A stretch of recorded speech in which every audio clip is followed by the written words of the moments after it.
Alright, so today I'm going to be ranking my top 25 greatest John Cena rivalries of all time. It takes longer for a bracket, so I'm not going to do a bracket today. I'm just going to be ranking them from the top 25 to all the way to number 1. So let's start with number 25. I have it all written down. But sometimes I forget what I'm going to say, and it's actually a good reason why. So I have it written down here so I can remember. And number 25 for me is Wade Barrett and the Nexus. So the reason why I have Wade Barrett is because this rivalry had like massive potential, and it like defined a little of a key moment in Cena's career. I know Cena also kind of buried the Nexus, but it was a really good rivalry, to be honest. And when Cena also joined the Nexus at one point, and Cena standing against the Nexus made him the symbol of WWE's resistance. So even with mixed results, it like left a little lasting impact. And I think if I had to remember, I think the rivalry ended after that 14-man tag team match at SummerSlam 2010, if I can remember completely. But that's Wade Barrett for number 25. Let's get to number 24. Number 24 in here is going to be Cesaro. And Cesaro is a little.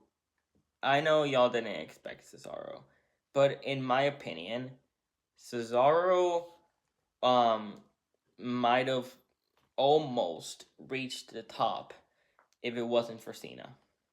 It's just me being honest. And it mostly became to be when he answered one of John Cena's U.S. title open challenges. Sadly, he didn't win, but Cesaro did push Cena to the limit in that match. And I know their rivalry wasn't that big. I think you would say Wade Barrett and Nexus were a bigger rivalry of Cena and not Cesaro. But I just had that feeling that again Cesaro will not be a big star, even though he got released a couple years ago. He will not be the big star that he was if it wasn't for Cena's Open Challenge. To be honest, I'm just saying. If y'all want to say if y'all want to prove me wrong, then just put in the comments. It is my opinion. It's my opinion of me ranking the top 25 John Cena rivalries of all time. That's me. All right. If y'all can do something different. Number 23. I have Where's the Big Show? And the reason why I have Big Show is because it could be a little bit bigger, a little bit higher in the ranking, but Big Show, the rivalry that span multiple eras and some roles, and having Big Show as this unstoppable giant who couldn't be stopped until Cena beat Big Show for the United States title at um at WrestleMania. I think it was WrestleMania. I don't remember which one though. It was Cena's first U.S. title win. If y'all didn't know that, and sometimes it will be the emotional wild card, and it gave Cena a recurring threat that always felt dangerous. Mostly that's all I gotta say for Big Show being 23. So let's go on for number 22. And my number 22 is Roman Reigns. So Roman and Cena, these past couple of years into their rivalry, I think they crossed paths a couple times during the 2010s, but they really made that match on No Mercy 2017, and the crowd did not even like either of them. Um, but it was a bit of a decent match, to be honest. It was a decent match, and yes, again, people did not like the match. People did not like them. I get it, but you cannot have Roman Reigns out of John Cena's top 25 best rivalries of all time. You really can't. But not only did Cena had the match in No Mercy, he also had the match in SummerSlam 2021, where Roman was still the unstoppable champ, as before he reached 1,000 days. But he really had um. It was like who would replace Cena as the guy, and yeah, and their matches were not better than their promos. I know a lot of people hated Roman Reigns' promos, but but their promo battles were just legendary, and, and it just kind of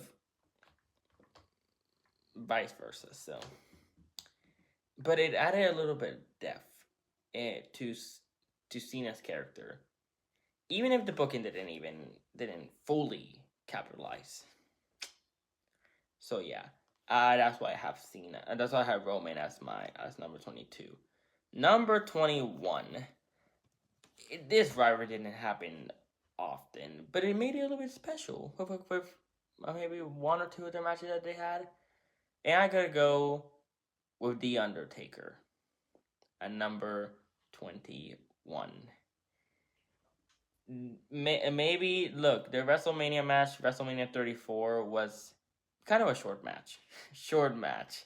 But it, again, it made it kind of special because we got to see Undertaker win another WrestleMania after what happened last year with Roman, the year before with Roman.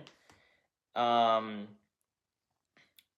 and yes, Cena kind of got buried at that time, but people started liking Cena more after that Mania, because when if you guys remember that Royal Rumble in 2018, people booed John Cena when he came out in that Rumble match. I'm just saying. Um, but when Cena and Taker crossed paths, it felt like two icons testing each other's legacy, and the WrestleMania moments added to Cena's like win or lose situation. But that's why I have Cena at number not Cena. Why do I keep saying Cena? Not Undertaker at number 21. Number 20. I have The Miz. Look, some of their moments were funny. Some of their matches were horrible, especially the Mania match. That was the most memorable match in a completely different way. But the only reason I have Miz 20 at 20 is because, again, the funny moments and literally Miz beating Cena at Mania for the WWE title because of the interference of The Rock.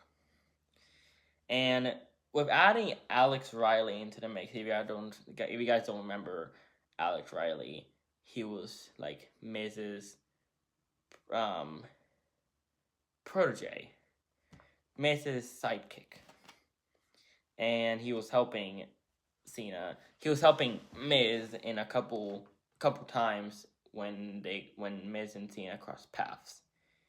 But like Miz attacking Cena's image in Hollywood crossover made it feel personal, and it kind of marked a transitional phase in Cena's career. That's all I gotta say. Number 19. I gotta go with Daniel Bryan. Look, so I think the SummerSlam match 2013, when Daniel Bryan beat Cena for the WWE title and then Daniel Bryan losing it to Randy when he cashed in, and Triple H was the referee at that time, and that match was epic, was amazing when I watched it. I I loved both. I loved when I watched that match. I didn't look when I started watching WWE. I didn't really like Daniel Bryan. I'm just pointing that out there. When I saw that match at SummerSlam 2013, I started to love him. I started to love him, and then I went to the yes, yes, yes, and he got that big moment at WrestleMania 30 where he beat Randy and Batista. But about Bryan and Cena, this feels like symbolized the clash between WWE's chosen star and a fan's chosen hero. Cena putting Bryan over clean mattered a lot historically, and it showed Cena's respect for wrestling ability. It it makes sense there, all right? It makes sense. Number 18. Number 18. I know y'all might not put him this low. Y'all might have put him a little bit higher, probably in the top 10. But this one I gotta go with number 18, and that is Rob Van Dam. Look, I I know again y'all would put him higher in the ranking, but he was one of Cena's greatest rivals in the top 10. But I have a reason why. Their match at ECW One Night Stand 2006. It was short, but unforgettable. And it made Cena the ultimate villain in the eyes of the ECW crowd. And everybody just threw trash at him, called him Cena sucks, and said bad words to him in the middle of the match. And that atmosphere made this rivalry iconic despite its brief length. It was a short rivalry. I'm just saying. It was a little bit of a short rivalry. Not that big. That's why I have him a little bit lower in the list. If I mean, I don't remember any more matches that he had other than ECW One Night Stand, and so I think one or two other matches. I know they had more than just that match, but I don't remember where. But again, that's why I have him number 18. Number 17. Look, there's a lot of more names that make sense to be up in the ranking. That's why I have these ones lower, and y'all might put this guy a little bit higher. But number 17 is Chris Jericho, Y2J. So this Chris Jericho introduced Cena in the draft when he got drafted to Raw. I would remember. I think that's what happened. And not just that. This rivalry thrived on promos and mind games. Jericho challenged Cena verbally and mentally, not just physically. It showed Cena could hang with the best talkers in WWE, and Chris Jericho was one of the best talkers of that time. I know he was not the best, because I know I can name some names who were the best, but he was one of them.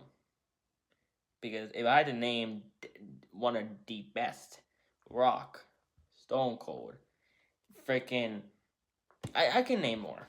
I just want to name all of them because it'll take a little bit of time. Anyway, that's why I would have Chris Jericho number 17. Number 16, I have Kevin Owens. Kevin Owens, look, the shocking moment that happened of Kevin Owens beating John Cena and in his debut match of the main roster, and he was still an NXT champion. And if this was for the title, Kevin would have won the US title because Cena still had the US title at that time. It was champion versus champion. but it wasn't for the title. And he would have been champion, and it would have been a lot more different of what Kevin Owens would be doing in the WWE right now. But again, Owens beating Cena cleanly in his first main roster feud, it just shocked people, especially me when I saw it. And this rivalry showed Cena's willingness to elevate new stars. It helped redefine Cena as a new veteran who could still tell meaningful stories. And look, I love Cena I love Cena elevating new stars. That's why he's losing some of the matches, especially in his retirement tour. One of them, Dominic Mysterio. But I don't want him to lose against Gunther tomorrow night. I just don't want it. I'm gonna be so sad if he loses. I won't be that sad. I will be more sad if he fucking taps out. If he taps out. When I do my video on Sunday, you're gonna still see me cry. I still have tears, and I don't know. Maybe I'll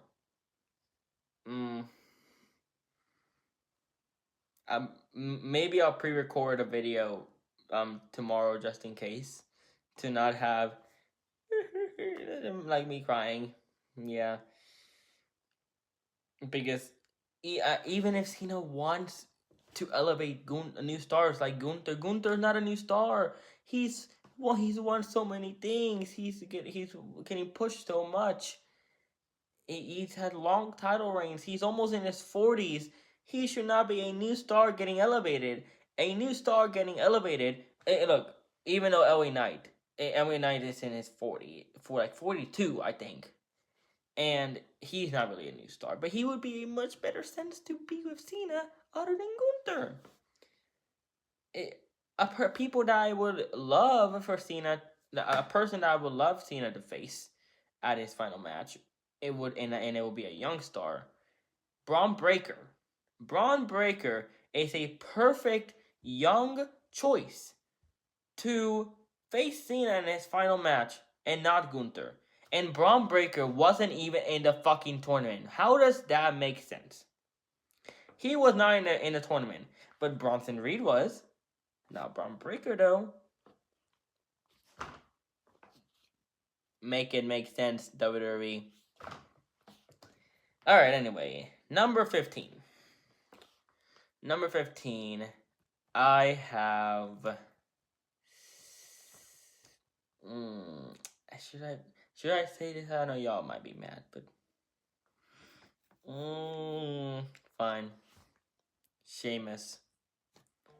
I have Sheamus number 15 as the greatest rivalries of all time. But for a specific reason why. And it's because Sheamus has been often overlooked. The rivalry itself has been overlooked. But this rivalry did deliver constantly physical, great matches. Sheamus matched Cena's intensity and toughness, and it reinforced Cena's blue collar, and it kind of made the phrase of "never give up."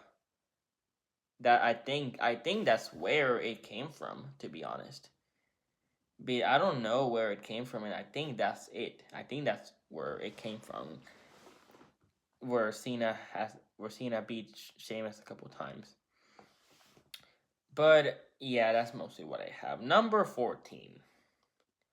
I don't it's just kind of upsetting that I have to say this, but it is also gonna make me emotional. But I have to say it. Number 14 is Bray Wyatt. And Bray Wyatt. Look, I'm still emotional. I just don't want to think of him passing away because I don't. It still hasn't. I don't. In my mind, it's not real, but it is real. But I want to get to the feud. I want to get Bray Wyatt over with. No offense. I just want to get it over so I don't be more emotional than I am right now. This I loved their Firefly Funhouse match at Mania. I loved their WrestleMania 30 match. It was not better than the Firefly Funhouse base. It was just the Funhouse match was fun. That's why it has the fun house in it. Yeah. And some crazy gimmicks that happened in that match.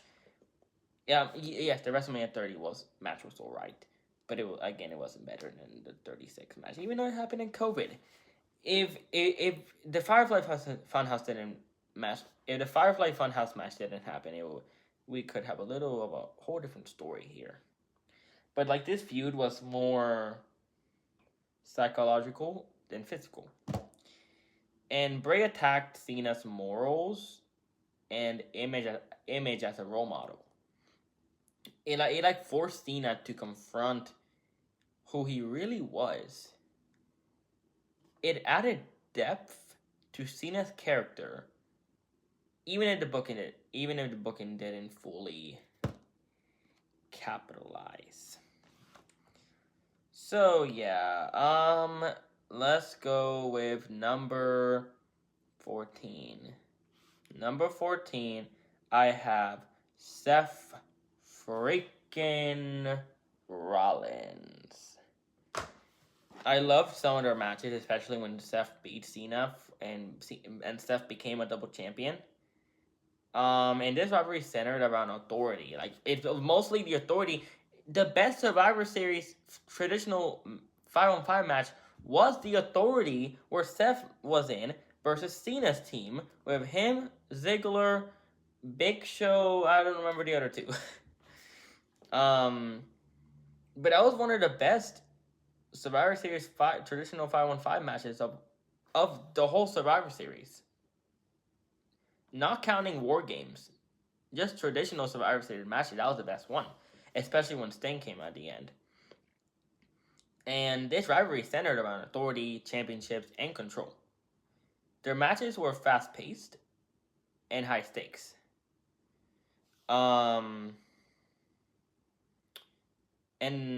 it reinforced Cena's importance and in the modern era.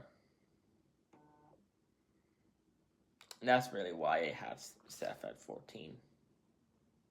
To be honest, yeah. Number 13, I have. It's kind of a tough one, to be honest. But number 13 is Umaga. Reason why I have Umaga at number 13 and a little bit higher, it could be in the top 10, but even though the Royal Rumble matchup was one of the greatest of the rivalry, to be honest, it really was. And just like the Big Show, Umaga and Cena, Umaga was the fierce competitor, and really showed Cena who he really was as Super Cena, especially when with the Big Show. And yes, Umaga was a believable monster, and Cena surviving him made Cena feel strong, without making Umaga look weak. Their last man standing match remains one of Cena's toughest victories, and it really showed Cena's grit. So I really gotta go with that. I really gotta go with. That's why. Number 12. Okay, so really, I gotta go with this, man. But number 12.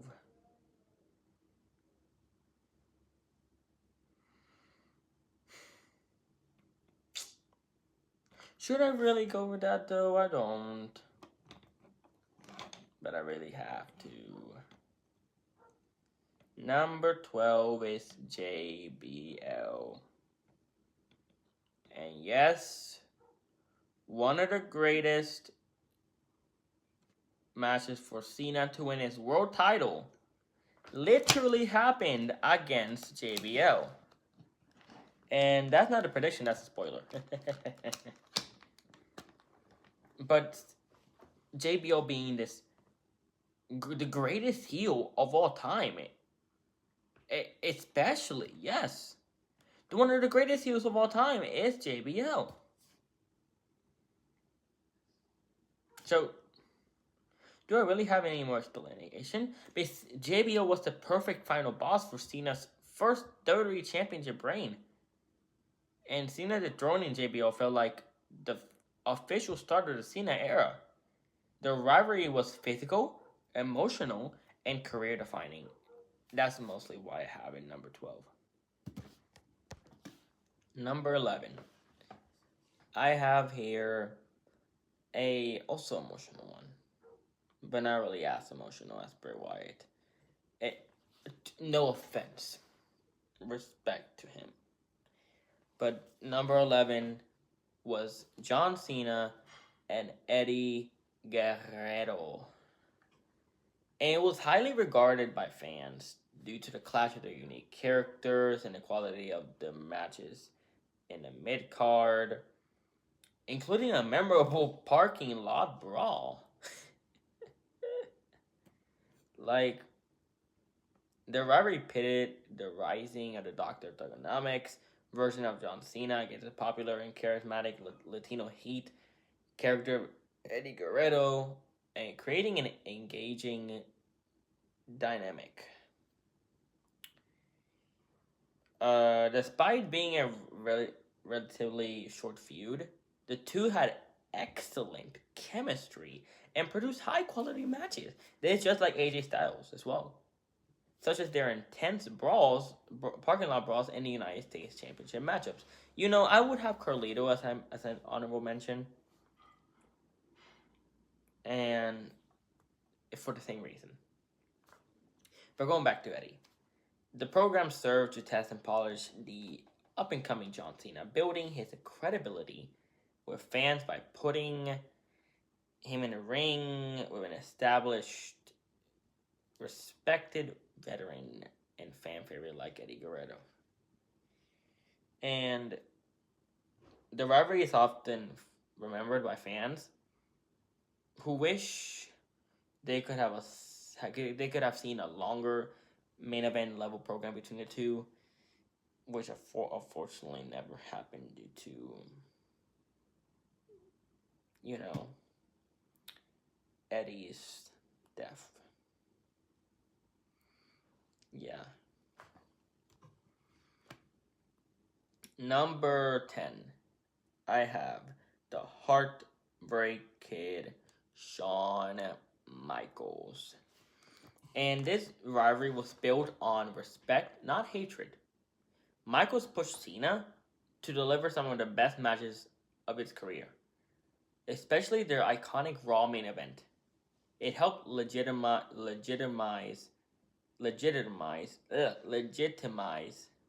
Cena as an elite in-ring performer. Their best match, the WrestleMania match, amazing. The Raw match, 1 hour Iron Man match, was even way better. One of the best matches of their career, of their rivalry. Both of them.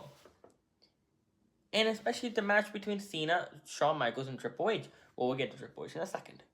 But man, that was just great chemistry. Number 9, I got the Olympic gold medalist, Kurt Angle. And right when Cena debuted, his first confrontation was Kurt Angle. And yeah, Angle was Cena's first real test. Cena debuting against Angle immediately positioned him as a future star. And their rivalry helped Cena find his confidence. It marked the beginning of his journey toward the main event. Gotta say that. Number 8, I got the animal Batista. And look, their Royal Rumble match where Batista won was originally gonna be Batista until they both landed at the same time. But really, Batista was more like an animal. Exactly. And both men rose at the same time and carried WWE together. The rivalry felt like two franchise players colliding rather than hero versus villain. And it represented the ruthless aggression era at its peak. Gotta say that. Number 7, another Evolution member, another DX member, which is what we talked about a little bit like a few minutes ago. The Game, Triple H. Papa. Hello. What are you doing? I'm doing a video. Okay. What happened with the bowl you had today? The what? The bowl. What do you mean the bowl? You didn't have a dance or something today, Friday? You told me. Oh yeah. I wasn't gonna go. Why? Are you here? On my way. Oh, I thought I was mom. I thought it was you. Never mind.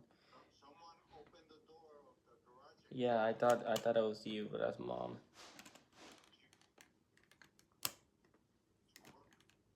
Hmm? Where'd she go? No, she was getting. I think she was getting something. I don't know. Hey, why you didn't go? Because I just didn't want to anymore. I know. Hmm.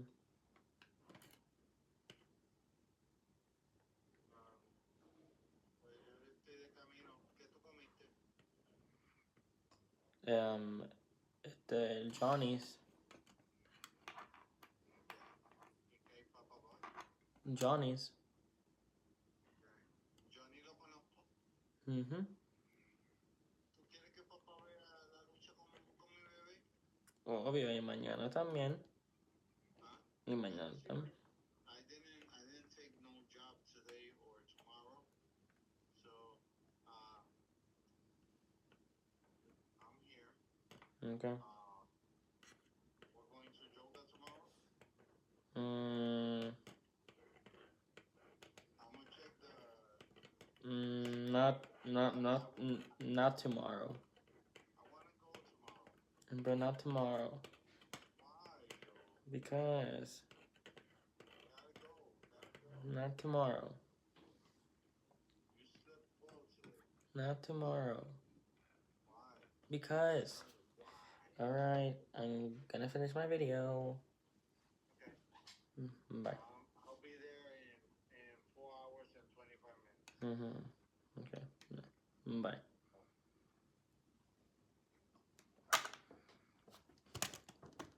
The Game, Triple H. And I have Triple H as number 7 because this rivalry symbolized power and control in WWE.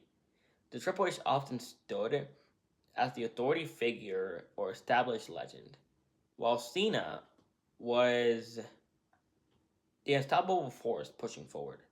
Their matches felt like wars over who truly ran WWE, especially during Cena's rise. That's why I have Triple H, or John with Triple H as Cena's 7th greatest rival. Number 6, I got the Beast, Brock Lesnar. Especially, so let's start at the beginning.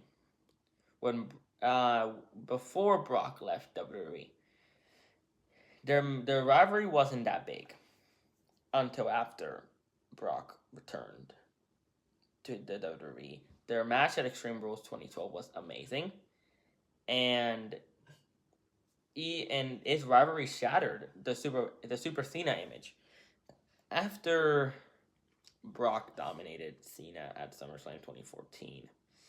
Changed how fans viewed Cena's invincibility.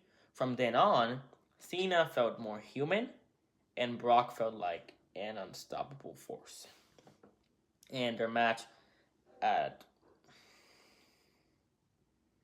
should I say it, WrestlePalooza was the worst match of the rivalry. Their best match was Extreme Rules. The worst was Wrestle fucking Palooza. It was just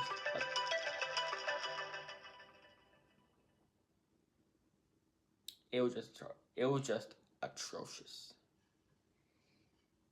Yeah. Number 6, I got the phenomenal AJ Styles. Why have AJ at number 6? I'll tell you why. Who am I missing? What do I keep missing, bro?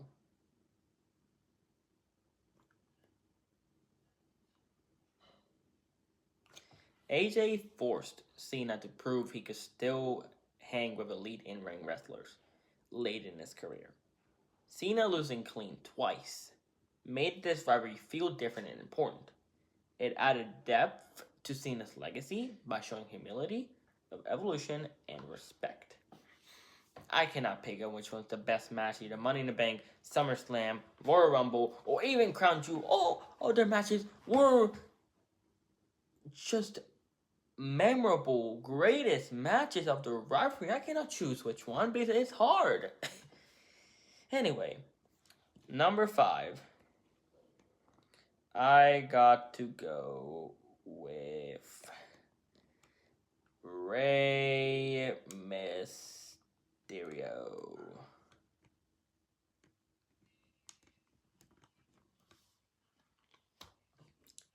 It was like the compelling David versus Goliath dynamic, showcasing Rey's underdog agility against Cena's power, the unexpected high quality of the rushed 2011 WWE title match, a wrestling clinic of counters and desperation. The emotional stakes of Rey defending his hard won title and their distinct character portrayals, where Cena was the arrogant tool, Rey was the enduring people's champion, not creating an instant, almost no work story. That's why I have it like that. Boom. Case closed. Number 4, I have Hurt Your Smell What The Rock Is Cooking. This rivalry was about legacy, ego, and generational supremacy.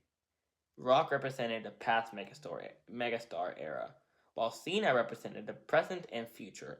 The build-up was massive, the promos were electric, and the WrestleMania matches felt like cultural events, not just wrestling matches. Their once in a lifetime and their twice in a lifetime WrestleMania match was amazing. And if for one thing, if Rock comes out tomorrow night, Saturday night's main event, I am going to scream, yell, and you're gonna see it on my live stream. It's gonna be a whole different level of me reacting to a return. Because then they'll have the final match in a thrice in a lifetime in WrestleMania 42. And that'll be Cena's official final match. Number 3, I have the best in the world, CM Punk. This rivalry blurred the line between the storyline and reality better than almost any in WWE history. Punk attacked Cena's image company loyalty and role as the guy while Cena stood as the face of WWE itself. Their 2011 feud changed how fans viewed promos and storytelling forever. Most of their matches, especially now the United Champions match earlier this year, was a great match. It was another version of Bloodline Rules. Anyway, number two, I got the Viper, Randy Orton. This rivalry lasted almost Cena's entire career. In the past 3 decades, they were in a rivalry. The 2010s, the 2010, no, the 2000s, the 2010s, and the 2020s. And this rivalry lasted almost. It was evolved with both men. From young OVW rival, from young OVW rivals to bitter WWE Championship wars, it always felt like two equals fighting for the same throne. Even when the booking wasn't perfect, the history between them made every match feel important. And now we are number one. The greatest rivalry of John Cena, in my opinion, is Edge. This was Cena's most complete rivalry. Edge was everything Cena wasn't: sneaky, selfish, and ruthless, which made their clashes feel personal and intense. Their feud defined the mid 2000s main event scene, produced classic across TLC, Last Man Standing, and Street Fights, and firmly established Cena as the top babyface fighting a true arc villain. Alright, that's all we got taken care of. That is all the top 25 greatest rivalries of all time for Cena. And that is how we're going to end this video. I hope y'all enjoyed it. Please follow me in all my social media. Link in the description, link in the main comment. Go to patreon.com/GDB2199. We post videos over there that we don't post here because we got blocked due to copyright. So go check it out. And please comment down below what is your favorite and what do you think is the greatest John Cena rivalry of all time. Comment down below. And that's it. I'm done. I'll see you guys in the next one. See ya.